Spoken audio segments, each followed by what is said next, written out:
Good morning friends. Myself doctor Shilpi Jaiswal. आज हम इस वीडियो में एक इम्पॉर्टेंट आर्टिकल के डिस्कस करने वाले हैं जो कि है आर्टिकल 32 यानी कि अनुच्छेद 32। इस अनुच्छेद का क्या महत्व है, इस आर्टिकल को कितना इम्पोर्टेंस दिया गया है हमारे इंडियन कॉन्स्टिट्यूशन में, इस सारे बातों पर आज हम लोग डिस्कस करेंगे इस वीडियो में। Let's start. पहले हम ये देखते हैं कि हमारे फंडामेंटल राइट्स क्या हैं। हमारे फंडामेंटल राइट्स जो है वो आर्टिकल 12 से लेकर 35 तक हमारे इंडियन कॉन्स्टिट्यूशन के पार्ट 3 में है। तो ये जो मौलिक अधिकार है वो हमें क्यों मिला हुआ है, ताकि जो इस भारत के जितने भी नागरिक हैं वो अपने व्यक्तित्व का विकास कर पाएँ, उनको कुछ स्वतंत्रता, उनको कुछ अधिकार मिल सके, ताकि वो अपने लाइफ को जो है वो डेवलप कर पाए अपनी। लेकिन अगर इन फंडामेंटल राइट्स को अगर प्रोटेक्शन नहीं मिला, अगर इन मौलिक अधिकारों को अगर सिक्योरिटी नहीं मिलती है, तब तक इन मौलिक अधिकारों का, इस फंडामेंटल राइट्स का कोई भी महत्व नहीं रह पाता है। और इसीलिए इन मौलिक अधिकारों को सुरक्षित रखने के लिए, जो कि हमारे मेनली 14 से लेकर 32 तक जो हम सभी जानते हैं कि जो हमारा मौलिक अधिकार है, जिसमें right to education, right to life, right to liberty, right और बहुत सारे जो हमारे राइट हैं, जो हमारे बहुत सारे मौलिक अधिकार हैं, उनको प्रोटेक्ट जब तक हम नहीं कर पाएंगे, जब तक हमारे ये मौलिक अधिकार अगर सिक्योर नहीं रहेंगे, अगर वो सुरक्षित नहीं रहेंगे, तो हमारे मौलिक अधिकारों का कोई भी महत्व नहीं है। तो यहाँ पर मौलिक अधिकारों को की जो घोषणा हुई वो तब तक अर्थहीन है, तर्कहीन है, जब तक कि कोई ऐसी मशीनरी ना हो जो उसको प्रोटेक्ट कर सके, कोई ऐसी व्यवस्था ना हो जो ये हमारे मौलिक अधिकारों को सुरक्षित रख सके। तो यहाँ पर हमारे मौलिक अधिकारों को सुरक्षित रखने के लिए हमारे इंडियन कॉन्स्टिट्यूशन में चार जगह पे बात की गई है, जिसमें से पहला जो है वो है आर्टिकल 13 यानी अनुच्छेद 13। अनुच्छेद 13 में बेसिकली क्या कहा गया है कि स्टेट मीन्स जो आर्टिकल 12 में दिया हुआ है। इस वीडियो के डिस्क्रिप्शन बॉक्स में हम अपना आर्टिकल 12 का वीडियो डाल देंगे, आप चाहें तो उसको देख सकते हैं। जो आर्टिकल 12 में जो राज्य की बात की गई है, तो वो आर्टिकल 12 में जो राज्य की बात की गई है, अनुच्छेद 13 ये कहता है कि राज्य के विरुद्ध नागरिकों को मौलिक अधिकारों के संरक्षण की गारंटी देता है। अगर कोई ऐसी विधि बनाता है, ऐसा कोई लॉ जो इन्फोर्स करता है, जो कि हमारे फंडामेंटल राइट्स का उल्लंघन करते हैं, उसको वायलेट करते हैं, तो जुडिशरी जो है उन लॉ को, उस विधि को शून्य घोषित कर सकती है। तो यहाँ पर अनुच्छेद 13 जो है वो हमारे फंडामेंटल राइट्स के प्रोटेक्शन की बात करता है। और बेसिकली ये जो आर्टिकल 13 है वो जुडिशल रिव्यू की बात कर रहा है कि यहाँ पर जुडिशरी ये देखेगी जुडिशल रिव्यू के थ्रू कि कोई ऐसा कानून न बनाए जो कि हमारे मौलिक अधिकारों का उल्लंघन करती हों। नेक्स्ट जो है वो आर्टिकल 359 है, हम लोग इसके बारे में लास्ट में बात करेंगे, और जो कि ये कहता है कि इमरजेंसी के अलावा और किसी भी सिचुएशन में फंडामेंटल राइट्स को कर्टेल नहीं किया जा सकता है। यानी आपातकाल को छोड़कर और किसी भी परिस्थिति में हम सभी के मौलिक अधिकार हैं उसको हम कर्टेल नहीं कर सकते हैं, उसको हम स्थगित नहीं कर सकते हैं। और नेक्स्ट जो है कि जो हमारे मौलिक अधिकारों के प्रोटेक्शन की बात करता है वो है अनुच्छेद 32 और अनुच्छेद 226, जिस पर आज हम लोग डिस्कस करने वाले हैं।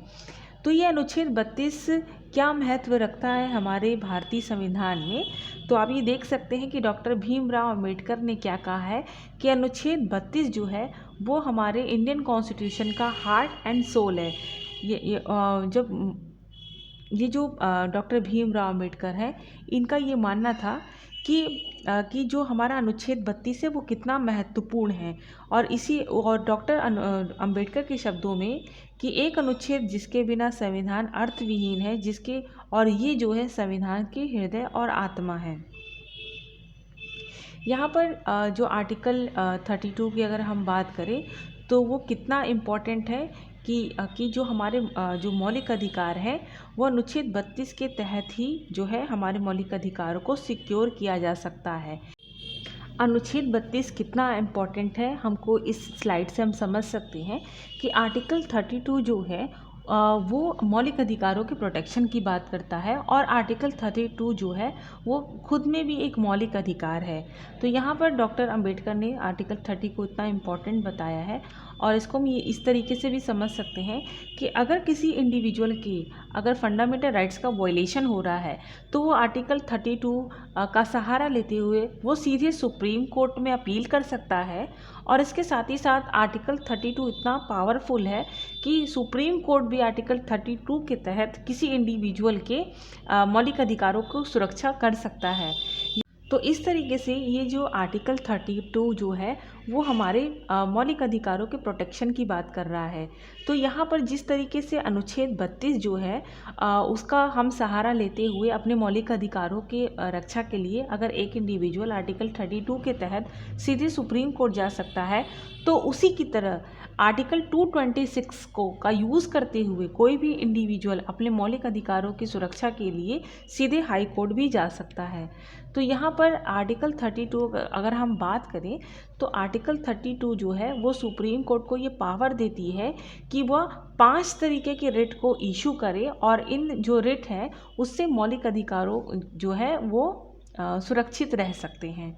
तो यहाँ पर हम जो है 5 तरीके के रिटों की अगर हम बात करें तो यहाँ पर 5 तरीके के रिट हैं। हैबियस कार्पस जिसको कि हिंदी में बंदी प्रत्यक्षीकरण कहते हैं। दूसरा है मैंडामस जिसको कि परमादेश कहते हैं। तीसरा है प्रोहिबिशन जिसे प्रतिषेध का लेख कहते हैं। नेक्स्ट जो है वो सर्चॉरी यानी उत्प्रेक्षण का लेख। और लास्ट है क्वो वारंटो यानी अधिकार परीक्षा का लेख। ये जो हैबियस कार्पस, मैंडामस, प्रोहिबिशन, सर्चॉरी और क्वो वारंटो ये सभी लैटिन टर्म हैं। हम लोग इसको डिटेल में देखते हैं। पहला जो है वो है हैबियस कार्पस जिसका की मीनिंग है जो है वो है प्रोड्यूस द बॉडी यानी शरीर उपस्थित करना। अगर किसी व्यक्ति को अगर इल्लीगल तरीके से अरेस्ट कर लिया जाता है तो यहाँ पर न्यायालय जो है ये आदेश देता है कि उस व्यक्ति को 24 घंटे के भीतर न्यायालय के समक्ष जो है प्रस्तुत किया जाए और जिसमें कि न्यायालय उन सारे आधारों पर ये विचार करती है कि उस व्यक्ति को सही आधार पर अरेस्ट किया गया है या नहीं। अगर न्यायालय ये देखती है कि उसे अरेस्ट अनरीजनेबल आधार पे किया गया है, अरेस्ट किया गया है, तो उसको मुक्त करने का आदेश जो है न्यायालय जारी कर सकती है। हम ये देख सकते हैं कि जो हैबियस कार्पस यानी बंदी प्रत्यक्षीकरण का लेख है उसमें आर्टिकल 21 के प्राण एवं दैहिक स्वतंत्रता के जो मूल भाव है वो निहित हैं। नेक्स्ट जो है वो है मैंडामस यानी कि परमादेश का लेख जिसका अर्थ होता है हम आदेश देते हैं अथवा वी कमांड। ये कैसा रिट है? ये रिट जो है वो न्यायालय के विवेकाधीन है। इसके माध्यम से न्यायालय जो है किसी लोक अधिकारी को या पब्लिक ऑफिसर को यह आदेश दे सकती है कि वह उस कार्य को करे जिस कार्य को करने के लिए वह बाध्य है और उस कार्य को करने से उसने इनकार कर दिया हो। नेक्स्ट जो रिट है वो है रिट ऑफ सर्चॉरी यानी कि उत्प्रेक्षण का लेख जिसका अर्थ है पूर्णतः सूचित करना अथवा इंग्लिश में जिसे हम कहेंगे टू बी सर्टिफाइड। ये किस तरीके का रेट है? ये एक ऐसा रेट है जो कि सुप्रीम कोर्ट और हाई कोर्ट अपने लोअर कोर्ट को जो है ये जारी करते हैं और ये चेक करते हैं। इस रेट के द्वारा ये चेक किया जाता है कि कहीं लोअर कोर्ट के जो जजमेंट है वो इल्लीगल तो नहीं है, कहीं जो अधीनस्थ न्यायालय के जो जजमेंट है वो इल्लीगल तो नहीं है, कहीं लोअर कोर्ट के जो जजमेंट है वो असंवैधानिक तो नहीं है। और इसमें ये भी देखा जाता है कि कहीं जो लोअर कोर्ट के जो जजमेंट है वो वहाँ पर उनका जो जजमेंट है वो अनकॉन्स्टिट्यूशनल तो नहीं है या वो प्रिंसिपल ऑफ नेचुरल जस्टिस का वॉयलेशन तो नहीं कर रहे हैं या उनका जो जुडिडिक्शन है वो यानी उनका जो क्षेत्राधिकार है वो किसी अन्य राज्य के क्षेत्राधिकार के अंतर का उल्लंघन तो नहीं कर रहे हैं। तो यहाँ पर ये रिट ऑफ सर्चॉरी जो है वो इस तरीके की चीज़ें करता है। और यहाँ पर एक चीज़ ये है कि जो रिट ऑफ सर्चॉरी है इसमें जब अगर एक सुपीरियर कोर्ट इस रिट को इशू करता है तो इसका मतलब ये है कि वो जो जिस कोर्ट के अगेंस्ट वो रिट जो अपने लोअर कोर्ट के अगेंस्ट अगर ये रिट जारी होती है तो उस लोअर कोर्ट ने अपने जजमेंट को सुना दिया है। यहीं पर एक और रिट है वो है रिट ऑफ प्रोहिबिशन जिसका कि शाब्दिक अर्थ है रोकना या इंग्लिश में जिसे हम कहेंगे टू फॉरबिड। ये किस तरीके का रेट है? ये एक ऐसा रेट है जबकि लोअर कोर्ट जो है वहाँ पे कोई प्रोसीडिंग चल रही है और यहाँ पर सुप्रीम कोर्ट या हाई कोर्ट को ये लग रहा है कि वह वहाँ पे जो प्रोसीडिंग चल रही है वो जो जजमेंट दिया जाने वाला है वो इलीगल है, या वहाँ पर उसका जो जुडिडिक्शंस हैं वो अपने क्षेत्राधिकार से बाहर जा रहे हैं। तो यहाँ में ये जो सर्चॉरी और प्रोहिबिशन में एक डिफरेंस ये है कि सर्चॉरी में जब सुपीरियर कोर्ट अपने जो लोअर कोर्ट को अगर कोई रिट जब जारी किया जाता है तो वो जजमेंट अनाउंस हो चुका है, वो जजमेंट हो चुका है, वो केस जो है वो ख़त्म हो चुका है। और तब उनको रोकने के लिए वहाँ पर जो इनजस्टिस हुआ है उसको सही करने के लिए रिट ऑफ सर्चॉरी यानी उत्प्रेषण का लेख जो है जारी किया जाता है। और प्रोहिबिशन में ये डिफरेंस है कि प्रोहिबिशन में अभी वो जो जजमेंट है वो अभी अनाउंस नहीं हुआ है, और यानी वो जजमेंट जब अगर अनाउंस होने वाला है और उसके पहले ही सुप्रीम कोर्ट को या हाई कोर्ट को किसी को भी ये लग सकता है कि उस जजमेंट से इनजस्टिस हो सकता है, वो जो जजमेंट है वो गलत दिशा में जा रहा है, तो उस जजमेंट को अनाउंस होने से पहले ही रोक देना जो है इसको हम रिट ऑफ प्रोहिबिशन या प्रतिषेध का लेख कहेंगे। तो इन दोनों में ये डिफरेंस है कि सर्चॉरी में जजमेंट जो है वो अनाउंस हो गया है और प्रोहिबिशन में अनाउंस होने वाला है, लेकिन हम उसको उस गलती को होने से पहले ही रोक देना इसको रिट ऑफ प्रोहिबिशन कहेंगे। लेकिन सर्चॉरी में ये है कि गलती हो चुकी है और उसको क्योर करने के लिए हमने रिट ऑफ सर्चॉरी है ये जारी किया जाता है न्यायालय द्वारा। लास्ट का जो रिट है वो है को वारंटो यानी कि अधिकार परीक्षा का लेख, जिसका ये अर्थ होता है बाय व्हाट अथॉरिटी, यानी कि किस प्राधिकार से। ये जो रिट है वो इसलिए भी जारी किया जाता है कि अगर कोई पब्लिक ऑफिसर जो है वो किसी पद पर आया है, किसी सार्वजनिक पद पर आया है, तो यहाँ पर ये चेक किया जाता है कि क्या उसने उस पद को किस तरीके से किस तरीके से उसको हासिल किया है, किस तरीके से उस सार्वजनिक पद को प्राप्त किया है। और यहाँ पर ये देखा जाता है कि क्या वो व्यक्ति उस पद के योग्य था, और अगर ये चेक किया जाता है कि अगर वो व्यक्ति उस पद के योग्य नहीं है तो उसको उस पद से हटा दिया जाता है, अगर वो सही है तो वो कंटिन्यू रहता है। तो यहाँ पर ये जो रिट है ये जो रिट है वो कोई भी जारी कर सकता है, और इससे जो है कि हम ये कह सकते हैं कि ये जो रिट है उसमें दो तरीके की बात आ जाती है। पहला तो है कि PIL, अगर कोई किसी भी व्यक्ति को ये लगता है कि अगला व्यक्ति जो सार्वजनिक पद पर है, किसी पब्लिक ऑफिस पर है, और वो गलत तरीके से उस पोस्ट को अज्यूम किया है, तो भी वो कर सकते हैं PIL जो है वो फाइल कर सकते हैं, और सुप्रीम कोर्ट उससे पूछेगी कि आपने इस पोस्ट को किस तरीके से अज्यूम किया है। और दूसरा है कि जुडिशियल एक्टिविज़म के थ्रू भी, यानी न्यायिक सक्रियता के थ्रू भी, अगर जुडिशरी को ये खुद से लगता है कि इस तरीके की चीज़ें हो रही हैं जो गलत है, किसी व्यक्ति ने गलत तरीके से किसी पब्लिक ऑफिस को अज्यूम किया है, तो जुडिशियल एक्टिविज़म के थ्रू भी वो इनजस्टिस को दूर कर सकता है। यहाँ पर अगर हम ये बात करें तो फंडामेंटल राइट्स आर जस्टिसिएबल, यानी कि जो मौलिक अधिकार हैं वो वाद योग्य हैं। इसका क्या अर्थ होता है कि फंडामेंटल राइट्स जो है वो जस्टिसिएबल हैं, वाद योग्य हैं।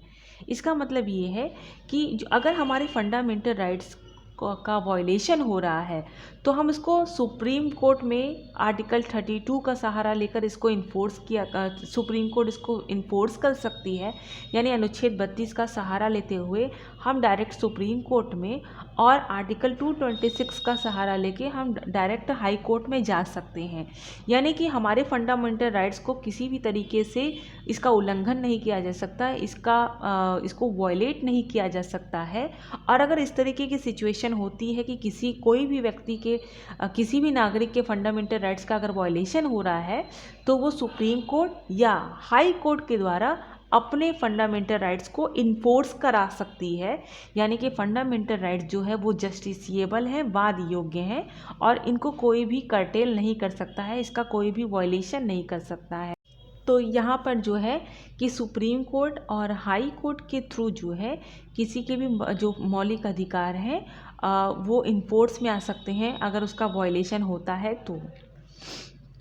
तो यहाँ पर हम ये देख सकते हैं कि राष्ट्रपति जो है वो आपातकाल के दौरान ही मौलिक अधिकारों को जो है निलंबित कर सकते हैं और इसके अलावा और किसी भी सिचुएशन में आपके फंडामेंटल राइट्स को निलंबित नहीं किया जा सकता है। 1997 में एक बहुत इम्पॉर्टेंट केस आया था, Chandra Kumar case versus union of India. इसमें सुप्रीम कोर्ट ने अपने डिसीजन में ये कहा था कि रिट जारी करने को लेकर जो सुप्रीम कोर्ट और हाई कोर्ट, ये दोनों का जो राइट है वो कॉन्स्टिट्यूशन के बेसिक स्ट्रक्चर में आता है। यानी कि मौलिक अधिकारों की रक्षा के लिए जो रिट इशू करने का जो ये अथॉरिटी है, जो जुडिडिक्शन है, जो कि आर्टिकल 32 में है, उसको किसी भी तरीके से ख़त्म नहीं किया जा सकता। ये हमारे बेसिक स्ट्रक्चर का पार्ट है, ये हमारा basic structure of the constitution है। आर्टिकल 359 की बात करें तो यहाँ पर ये कहा गया है कि जो प्रेसिडेंट है वो हमारे फंडामेंटल राइट्स को सस्पेंड तो कर सकते हैं जब इमरजेंसी होगी, लेकिन जो आर्टिकल 20 और आर्टिकल 21 ये दोनों फंडामेंटल राइट्स ऐसे हैं जो इमरजेंसी के दौरान भी सस्पेंड नहीं होंगे, इन दोनों को निलंबित नहीं किया जा सकता है। और इसके साथ ही साथ आर्टिकल 359 ये भी कहता है कि जो अगर इमरजेंसी चल भी रही है तो भी कोई भी व्यक्ति जो है अपने हैबियस कार्पस रिट को इशू कराने के लिए सुप्रीम कोर्ट जो है उसको अप्रोच कर सकता है। आई होप कि आपको ये वीडियो अच्छा लगा। अगर अच्छा लगा है तो प्लीज़ लाइक करिए, शेयर करिए, कमेंट करिए और मेरे चैनल को सब्सक्राइब करिए। Thank you.